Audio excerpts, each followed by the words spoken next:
हिंदी में यूपीएससी की तैयारी से संबंधित प्रोग्राम्स को देखने के लिए सब्सक्राइब करें स्टडी IQ-IAS हिंदी। नमस्कार, बहुत बहुत स्वागत है आप सभी का स्टडी IQ-IAS हिंदी में। मेरा नाम है अतुल जैन। तो आज मैं आपके साथ एक बहुत छोटी सी, बहुत ही एक संक्षेप में चर्चा करूंगा जो कि एक ऐसे विषय पर है जिस पर कोई बात नहीं करता। वो विषय है कि यार यूपीएससी प्रीलिम्स में ज्यादातर बच्चे फेल क्यों हो जाते हैं। अब एक कारण तो उसका यह है ऑब्वियसली कि सीटें कम है, यह बात तो सही है, लेकिन क्या वो कम सीटें ही एकमात्र कारण है जिसकी वजह से ज्यादातर बच्चे परीक्षा में जिस तरह का रिजल्ट उन्हें देना चाहिए वो नहीं दे पाते, या फिर उनकी तैयारी की प्रक्रिया में कुछ एक आधारभूत कमी रहती है? तो जल्दी से एक बार अगले 10 मिनट में हम खाली इसकी चर्चा करेंगे कि ऐसे कौन से 3-4 प्रमुख कारण है जो ये सुनिश्चित कर देते हैं कि आप इस परीक्षा में अनुत्तीर्ण होने वाले हैं।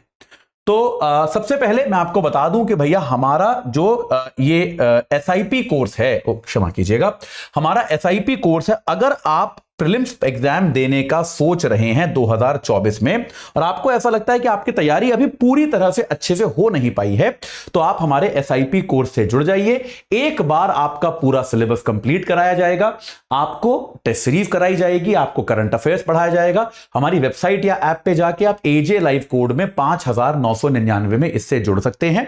आज दोपहर 12 बजे बैच शुरू हो चुका है 13 तारीख से, तो आप इससे तुरंत जुड़ सकते हैं। ठीक है, ये आपको याद रखना है, इतनी सी बात है। अब आते हैं अपने टॉपिक पर, तुरंत चलते हैं अपने टॉपिक पर। तो भाई हमारा टॉपिक यह है कि लोग जो हैं, एकदम मैं आपको जल्दी जल्दी बताता हूं कि ऐसा क्या है, ऐसे क्या कारण होते हैं जिसके कारण लोग आमतौर पे इस परीक्षा में फेल होते हैं। पहला कारण जो होता है, और यह मेरा अपना अनुभव है, कि यूपीएससी की तैयारी करने वाले अगर आप 1000 बच्चों से बात करें, जो दिल्ली में कुछ अड्डे हैं, मुखर्जी नगर, करोल बाग वगैरह, आप वहां पर जाएं और 1000 बच्चों से बात करें तो आपको यह पता चलेगा कि उनमें से कम 70% बच्चे ऐसे हैं जिनका सिलेबस कंप्लीट नहीं हुआ, जिनका सिलेबस ही पूर्ण नहीं हुआ। इसके कारणों में जाएंगे कि ऐसा क्यों होता है। और यह होता है कि ये वो बच्चे हैं जो पिछले कई वर्षों से, थोड़ा दोबारा लिखता हूं ना, गंदा सा लिखा गया है, एक बार दोबारा लिख देता हूं, जिनका सिलेबस जो है वो किसी ना किसी कारण से वो पूरा नहीं कर पाए, जिनका सिलेबस जो है वो पूरा नहीं हुआ।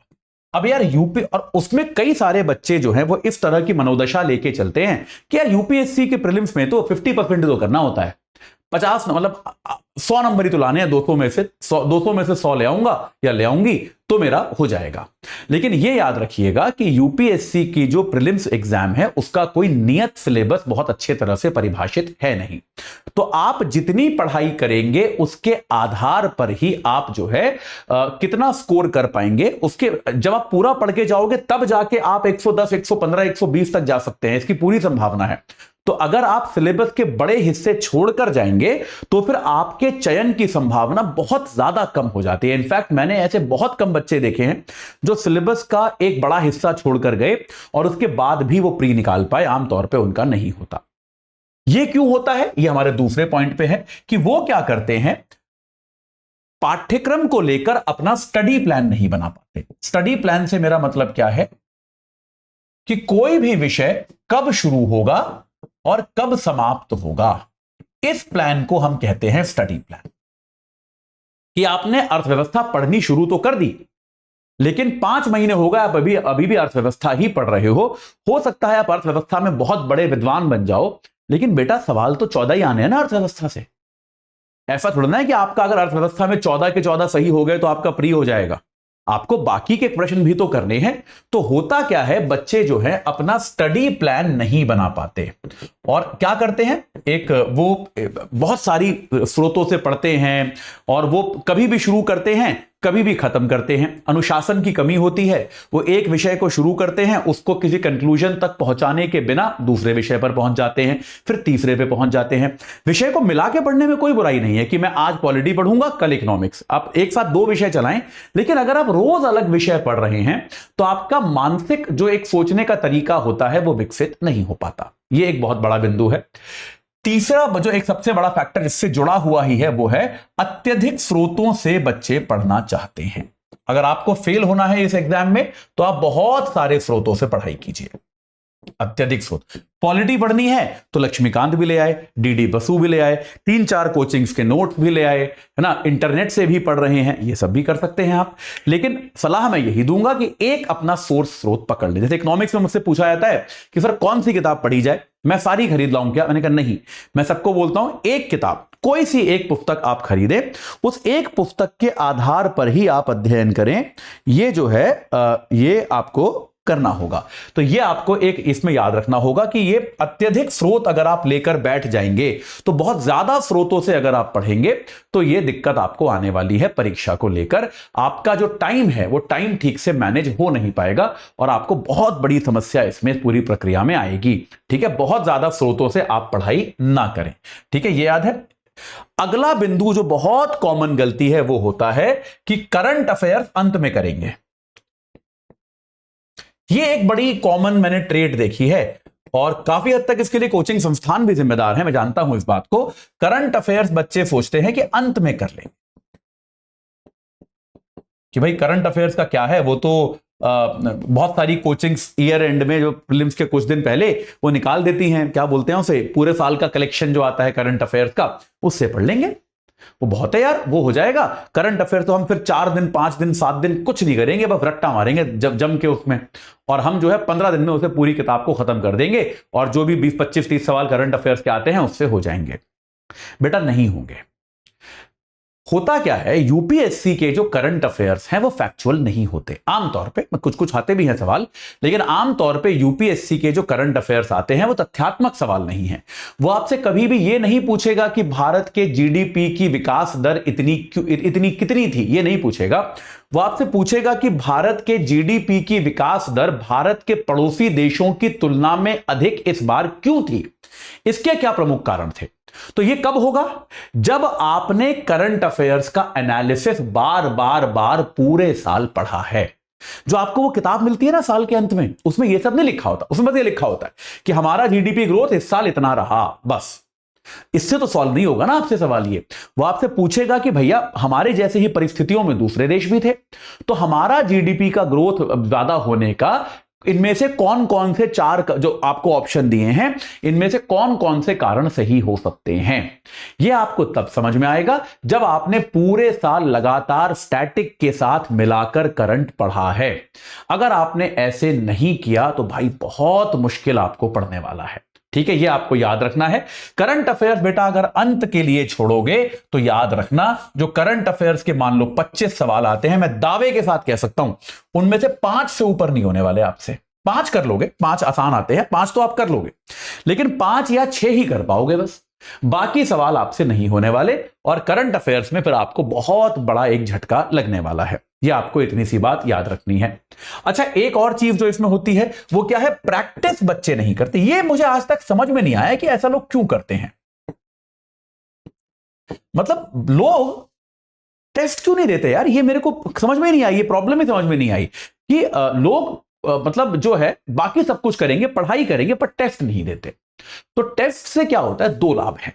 पहली चीज तो ये होती है, आप कभी भी टेस्ट देके देखिएगा, और एक्चुअली मतलब जिन आप में से कई लोगों ने यूपीएससी के अटेम्प्ट दे रखे होंगे, जितना आप तैयार करते हो उससे थोड़ा कम ही आप एग्जाम के दिन परफॉर्म करके आ पाते हो, ये तो पता है आपको। अगर आपकी तैयारी का स्तर 100 है तो आप मान के चलो कि आप 80 टाइप ही परफॉर्म करके आओगे, ये बात सही है। इनफैक्ट अगर आपने टेस्ट सीरीज करी है, मुझे अपना याद है, बहुत पहले की बात है हालांकि, जब मैं शुरुआत में मैंने टेस्ट देने शुरू किए थे तो अगर मेरी तैयारी 100 होती थी तो शायद मैं 50 ही परफॉर्म करके आ पाता था, क्योंकि वो उस समय कम होता है, आप नर्वस होते हो, कई बार आप गलत पढ़ लेते हो, दिमाग शांत नहीं होता, जल्दबाजी में करते, बहुत सारी चीजें चलती है ना दिमाग में उस समय। तो टेस्ट सीरीज से एक बहुत बड़ा फायदा यह होता है कि ये जो आपकी तैयारी मान लो 100 के स्तर की है, आप बिना किसी प्लानिंग के 50 के स्तर का परफॉर्म करके आते हो, तो इस 50 को अगर आप टेस्ट देते हो तो हम 90 तक ला सकते हैं। 100 तक तो नहीं ला पाएंगे, आपको जितना आता है पूरा आप नहीं करोगे, लेकिन अगर आप टेस्ट देते रहोगे लगातार तो आप शायद 90 के स्तर तक पहुंच जाओगे। और जैसा कि आपको मैंने पहले भी बताया है कई बार कि प्रीलिम्स बहुत ज्यादा कॉम्पिटिटिव एग्जाम है। एक सवाल आपका अतिरिक्त गलत हो गया, आप बाहर हो गए, इस पूरी प्रक्रिया से आपका निष्कासन तय हो गया। ठीक है, तो ये आपको याद रखना है। दूसरी बात, अगर आप टेस्ट देते हो, भले ही आपसे सवाल नहीं हुआ, हर टेस्ट से आपको एक ना एक जानकारी अतिरिक्त प्राप्त होती है। तो वो अतिरिक्त जानकारी जो है वो बड़ी वैल्यूएबल है, बड़ी कीमती है। बहुत बार मेरे साथ ऐसा हुआ है कि जो मैंने पढ़ा नहीं वो टॉपिक, मेरा ध्यान था उसमें, लेकिन क्योंकि मैंने एक टेस्ट सीरीज दी थी उसमें उससे मिलता जुलता सवाल पूछा गया था, तो वो तथ्य मेरे को याद था, वो बात मेरे को याद थी और वो मैं करके आ गया। तो इस तरह की चीजें जो है आपको टेस्ट सीरीज से उसका लाभ होता है। आखिरी इसमें जो पता नहीं लोग क्यों नहीं कर पाते वो है रिवीजन।